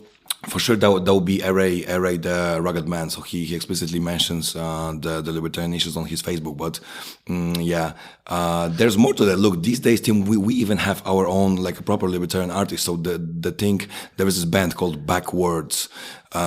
his vocalist is called the Ripa. So the Ripa is also a libertarian activist, I believe, and they are having this band, yellow and black and yellow colors, t-shirts and stuff, and they're rapping about the non-aggression principles and stuff. You don't own me, and they are doing this hardcore like new metal, I would say. Were they playing at the event just now? Like, nah, when I walked in there, I've been over there a couple of times. There was it's like I don't know. It wasn't thrash metal. It's like a heavy metal band playing. Yeah, the managers, I believe, there were some guys, that were playing before. That's what I mean about the movement here being quite edgy. Like, you'd never get a thrash metal band playing at a libertarian conference in the West, in America, let's say, or something like that. Too bad. But why? I know, why? yeah, exactly. Why not? Because we're I don't know. But you guys have events like, let's say, Freedom Fest, right? There's this, so those are like those huge events by the way, I probably will be in Phoenix in June for the Level Up conference. By the way, but we need this, like other ways that people can get introduced to the ideas, right? Because look, no one cares about the economics and some guys that wrote some books 100 years ago. It's only us, right? Like, I'm not sure I 20 care people, that much. yeah, 20 really. 20 people in the world, right? We need other ways, right? Like the music is powerful. Like the entire culture is like 100 times bigger than politics. Like it influences. That's my take on it, right? This is what I am promoting. I know that you mentioned a little earlier on that you kind of don't believe that this leftist artist is able to change anything. So he actually got the one who came up with the Satoshi school. Yeah. So it actually backfired in him. So, but I'm not even. I don't. It doesn't matter about his politics. I just think art in general is in the modern art, like, it's not powerful. Okay. What's powerful, I think, is a 2-hour conversation about libertarianism that you can listen to on headphones. Right. That's how you really change hearts and minds. Like if I look at his art, obviously Bitcoin has looked at his art and it reinforced the opposite of what he was trying to say anyway. But even if it wasn't, like, I'm not about to change my stance on environmentalism because an artist has created a massive statue out of plastic bottles. Yeah, like it's kind of like it's a bit. But maybe it's like, you're not you didn't think group. I got it? Like, I get it. Plastic, I get it. Like, who doesn't understand that? Like, why? It's like art's deeper than art's much more. I don't know. It's a bit it's art for children, maybe. Like, hey, look, here's a big like tap with bottles coming out of it. You know, water bottles, blah blah blah. That's the entire point. Right, exactly. But every adult in the world understands that. You know, so this is bad. This is actually, Tim, I am on your side on this. Look, the art cannot give you any easy answers. If the art is giving you some easy answers, trying to convince you to something, in my opinion, don't consume this art. The art should have open questions and should leave you emotionally shaken. So the good, like the proper piece of art, the good piece of art should leave you with questions, clueless until the end of your life. This is the effect that you're trying to get on the viewer, potential buyer of your painting or whatever, like sculpture, whatever you do, right? Or it's to, in my case, art is to communicate beauty. Like I believe in beauty, I really do, and I believe in the beauty of like the Dutch masters, for example. When I look at one of those paintings, I can look at it for hours, and it does inspire me. It doesn't inspire me to save the planet, but it inspires. Well, it kind of does. It inspires me in the Dutch master's case. It inspires me about people, and people, and I think about the beauty in the world, and that's probably going to make me go and save the world, because I think I'm love saving. Your point. Yeah, love your point. But seeing seeing the Satoshi skull just makes you laugh and go, oh my God, that's art, because you don't understand what you've just done. It's like, it's still art but the art is telling me you don't know what you're doing. Right. You know, and it took dexterity, not like probably the dexterity that you need to create a painting like the Dutch masters. Right. That takes a real dexterity. And I really appreciate artists who study for decades before they can create this stuff. Yeah, man, when I came into, have you been to Barcelona, to La Sagrada Familia, this huge cathedral, I believe, in Barcelona? The one that the guy's making? Yes, still. Yeah. I did a story there. I shot a story there for a magazine. Yeah. So did you have this feeling of like being mad? I was literally like I was almost crying entering this cathedral. It's phenomenal. Man, I mean, it's like, exactly, that's art. Yeah, right there. That is art. I had tears in my eyes. Right. And that is hard. Like, this is proof. There's a proof of work in what that cathedral is. It's literally like, no, anyone couldn't just. It's one thing to think, okay, let's make. I'm going to make a piece of art. Secondly, I'm going to make a cathedral myself, and it's going to take me whatever 15 years. It's a ridiculous amount of time, isn't it? It's taken him, and the modern world, unfortunately, it relies on the idea of art a little bit too much. Now you get AI generators. If you want to have like, why would you sit the entire day and just paint on a piece of like? But isn't this like I look at it from the perspective of being basically this is decentralized art. Right now, everyone is able to come up with your own art. Right. This is kind of a power to the people that software that mostly free market give. Look, and this stuff is cheaper. The studio equipment is cheaper. Like we can pretty much all afford it and stuff. And we can pretty much each one of us with a small amount of determination can start up his own podcast. Of course, he won't be as big, as good as you guys, and be having awesome guests like me at the beginning. But maybe they will get there, and maybe there will be another Joe Rogan. Like who knows, right? We all started from the bottom, right? Pretty much, right? Like, so I like this this power to the people that to do in the art. I agree with you, and I think there's never been a better time to collaborate artistically. The thing that I'm not sure about yet is that art is being offset on technology. This, like, I was a photographer for many years, still do every now and then, but, and I watched the photography world sort of morph into something else as the technology changed. Right. And so, and like you could even say, okay, from painting to photography, there are similar things, especially if you're a documentarian. You're basically doing similar things. However, in one of them, your tool is a paintbrush and some paint. In the other one, it's a box of electronics that you have absolutely no idea what's going on. And in this one, it's much easier. Like if to make a beautiful painting of you right now, it's going to take me a few weeks and a few meetings and a lot of work and a lot of connection and a lot of this. To take the photo, I can do it on my phone, and I will just after this. I'll take one photo or two photos of you in half a second. Yeah. And that, I think I prefer the one with the human proof of work in it. Okay, so and if you look at, say, music, agreed, right? So as a rapper, you can collaborate with 1,000 people from all around the world, and you come up with something. But really, you're using a Roland, whatever they're called, to make the beats. A sampler. You're making a sampler. That sample often. It's someone else who was singing in the 60s or 70s. Oh, of course. Right? Yeah, right.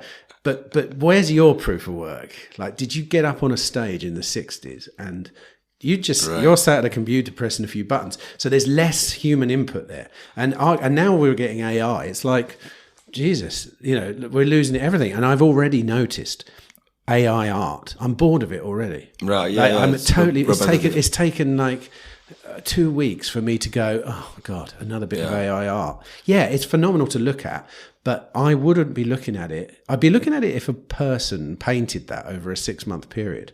But the AI is the press of a button. And I suspect, artists will have to make some hard choices soon. Like, okay. Very much, yeah, because the AI took their job. So probably the perspective that we look at art will shift a little bit, right? So the thing that you are describing, they actually might be this switch, right, of how we view artists. So we in 50 years we might see a guy who is a blacksmith, right? Maybe see him as an pro artist, and not the guy who is just all day on Instagram, just doing some weird stuff and just getting likes on TikTok, right? Or painting look like you're very tough, like you're hard to discuss, like on with artists, because like you got a fair point, but at the same time I have to defend my friends. Sure, yeah, artists. I know. I'm so not. it like will never the die because this is what we discussed before, right? So the point of art is to either generate emotions or to show the beauty, to transfer the all those classical values, right? Like stuff. So it will never die, right? The way we are doing it might change. It will probably will change. It's already changing. So, but I can definitely see a trajectory, and I see memes as on that sort of like trajectory, like trend. Say, for example, at one end of the trend is, like I say, Renaissance painting. At the other end of the trend is memes. Right. And in between, you go from painting to it gets quicker and less human input until the point where they're both communication tools, but memes are basically the proof of work in a meme is very small. It's just the intellectual part of it. But so was the Renaissance painting started with an idea, didn't it? An intellectual idea. It's just that they had to put a hell of a lot of work into it, plus all the 30 years of training, plus all the this, that, and the other. And I would probably say, and you know, I'm ready to be wrong on this, but I would assume that the memeing side is a result of the times we live in. That kind first life. YOLO lives. And I would then posit again, that's a result of the monetary system, which is fiat monetary system as opposed to a hard money system. Exactly. And if you look back at the painting eras, they were often under the gold standard, say. There was hard money there. There was long-term thinking. There was all these things. Now you have very short-term thinking, fiat money, spend your money, live young, die young, do all that. And there's the art that reflects it. And modern art is like that. I mean, when you look at the trajectory of art, when you get to the 60s and 70s and 80s, you start getting art that's just like printed, screen printed, you know, a squiggle on a page. And then by the time you get to the 2000s, there's a banana strapped to a wall, and that's art, you know. Or we experiment. We are trying to come up with something new, right? Right, so, exactly. But they're a reflection of what's going on in people's minds, and I think people's minds are the most effective way to control people's minds is through the way they choose to spend their value. Yeah, the time, how they're spending their time and their attention, right? Pretty much. So this is what we are competing for, So I'm not saying that one's bad and that one's good. I'm saying they're different, and I actually there's a pattern. I value the former. I value the one with the huge amount of proof of work in it, as I value hard currency. Yeah. In the same way. I mean, it has value as well. So it's a conjecture. It's purely me thinking to myself, you know, in the shower in the morning. Where are we going? Which direction are we going? Yeah, this is a valid question. Like, we need to ask those questions. Like, this is. But they're both communication tools. In fact, meme culture is the easiest way to communicate because you can sum up a lot of information in one photograph. Like I say, the Satoshi one, I could sit and talk to you about that meme for an hour and just about get my point across.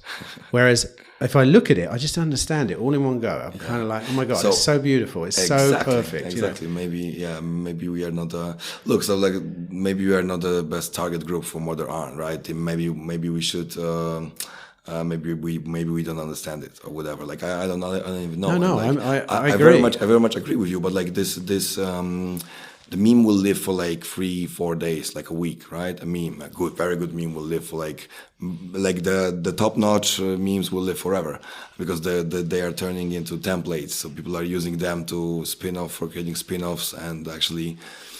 It becomes a meme itself, but coming back to this cathedral, this Sagrada Familia, this stuff will be with us probably if we don't blow ourselves up with nukes and stuff. Guys, don't do it, don't press buttons.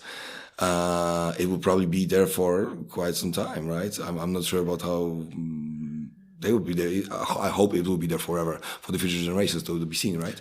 But interestingly about the cathedral, what's most spectacular about it And you can go. If you go there, I presume he's still working on it. I did that story years ago, but that's the art. The fact that there's this old guy up a ladder right at the top, putting little bits of glass in the windows and stuff. That's the story. That's the art. Once it's finished, arguably, it becomes a relic to the actual art. Right. The art is the process. In that case, I think maybe. I love this point. Yeah, and he was in the process. He left a lot of notes, instructions for the future generations of architects. But he died run over by a tram, I believe. Oh, has he? Yeah. Wait a minute. Am I talking about the same thing as you? La Sagrada Familia, this huge cathedral in Barcelona that was designed by this famous architect. Wait, was it? No, sorry. I think we're talking about different things. I'm talking about a cathedral that's being built by one person. He may be dead, actually. But you're not talking about any particular buildings, actually. Yes, I am. Okay. So it is. I have a terrible memory for things like this. Show me a picture of it and I'll tell you, because I shot a story on it about 15 years ago. It's an old man in I'm going to say somewhere in Spain now. Okay, so that's not it, but yeah, for sure. Right. Who's basically building a cathedral by himself. On his own. Wow. On his own, yeah. And it's incredible. It's the size of a cathedral. So this is probably not very effective. That's why it might be an art. Maybe it's not like a super business model. Okay, we were talking about different things. Tell me about your thing. Show me a picture. Wait, for sure. This is one of the most known in buildings in the world. I right. believe. Okay. Well, his cathedral is kind of like similar, but let me try. Let me just put this in. Hand built cathedral. Yeah. So Spain. Let's just see what that comes. Let's see. So those are the real freaks, the real artists. Okay. Sure. Elderly man spends 53 years building an incredible cathedral. Wow. There you go. That's the one. Sorry, that's the one I'm talking about. Okay, I got you. But it is astonishing. Yeah, this is definitely art. So like this proof of work, I can tell you're a Bitcoiner. You just dropped in proof of work for me. I'm like a proof 20 of times. worker. It's a proof of work's a way of life. When you understand I was alerted to it through the Bitcoin infrastructure. Right. But when you see it there, you see it everywhere. You see everything's proof of work. That is the proof that somebody made this cup, basically. Yeah. I mean, this is how Bitcoin works. It's a very deep philosophical conundrum to think it through. But a cow is proof of work that the grass was grown, that it ate it, that it created it. Makes sense. Yeah, everything's a proof of work in this world, and which is why Bitcoin's such a mind-blowing idea, and it's a never-ending idea. Can I share my the story that's it's how they call it, the conspiracy theory about Bitcoin that I've heard recently, man, and like blew my mind. So it's pretty simple. So Satoshi might be someone from the future sending us the signal. So this time traveler was only allowed by some huge coincidence to travel for like either a second small amount of time, or he sent us a white paper of Bitcoin, pretty much, and to save the humanity, to save us from blowing the entire world up. This is this theory took over my mind recently, but on the other hand, so the anti-Bitcoin people, they'll be like, okay, so we don't know who invented that stuff, that's why we cannot trust it. But it doesn't matter. But it means you don't understand. You don't understand Bitcoin. It's open source software. You can you can go ahead and check it out on your own if it's legit or not. Here's my rebuttal of that from the future thing. Number one, there were bugs in the code of Bitcoin that were sorted out in the first few years. Right. So this is my one. I mean, you could argue, right, bugs needed to be inserted in the code to get people to realize it was fallible, or it could go wrong, or something like that. But I agree that something about Bitcoin, I do believe Bitcoin will, and this is a strong word, save the world. It will, right, because it will slowly over the next 100 years change the outlook on the world. Yeah. In the same way hard currency does anyway, like the gold standard. Lower people's time preference, make them think longer terming, make them stop spending money on stupid things, like because holding hard money is there's a reason to hold hard money. You can save it. You don't need to spend it on some crap that you don't really need. So plus there are a million other reasons why. But as a technology, I do think when we look back in 150 years, it'd be very obvious how it was the antidote to the system we have now, which is destroying the world. The fiat currency, the fiat system is destroying the world. It doesn't take a lot to see that. Everyone admits it even. Like we overuse things, we overproduce, we're constantly struggling to increase production and this, that, and the other. It's like it only works by expanding, and we're on a finite place. So arguably, in the end, something it will end up bad, and we know that. We just don't know when it will happen. So we keep thinking that, arguably, it's already happening though. It is, and I think that might be even a great thing to end this conversation with, Tim. So all the wars were funded by fiat money, all the world wars, all the nasty stuff. Most of the world governments were doing for the last 100 years. That was made possible. That was basically possible by having the control over the currency system. And this is really so if the left people are saying like money is root of all evil, I will be there like, hey, yes, I agree with you, but there's there's something more to that. Yes. So then I will convert them libertarian by agreeing on that money is the root of all evil, because the right money is not Bitcoin, the good money is not, but the fiat, man, like this is a huge scam. This is even worse. It's even worse than a Ponzi scheme. It's like way worse than that. I mean, as far as funding wars with fiat currency, yes, I agree. But this comes back to voluntarism again, because on hard money standards, governments had to appeal to the people to get the money to fight a war. Yeah, they had to sell them war bonds. Yeah. Like if you don't believe in war, you don't have to buy war bonds if you don't want to. And this is beautiful. That's currently they just press a button and invade Iraq because they've got unlimited money in the Federal Reserve to they have to sell their war bonds. Yeah. Right. Yeah. Or whatever. But this is why, once again, hard money, gold, maybe. I'm not against gold bugs. I think it's probably just a bit. There's a new technology that's superseded it. That's my view on it. But it's the same ethic. Yeah, exactly. Exactly the approach to it. Exactly. Anyway, okay, let's knock it on the head. I've got one more question for you though. You have a sabbatical for 1 year, paid for. You've got a rich benefactor. It's a communist. No, it's not a communist. You've got a rich benefactor that basically gives you whatever you want for a year. What are you going to do? So there's no spending limit, right? No. And whatever you do, it stays there, if you see what I mean. But you've got this 1 year. After the year finishes, it knocks it on the head, it's gone. Okay, so I wait, just make sure I got it right. So I have this angel investor type of whatever. You've just got someone funding. You've got a patron who's funding you for a year, so you can have a sabbatical.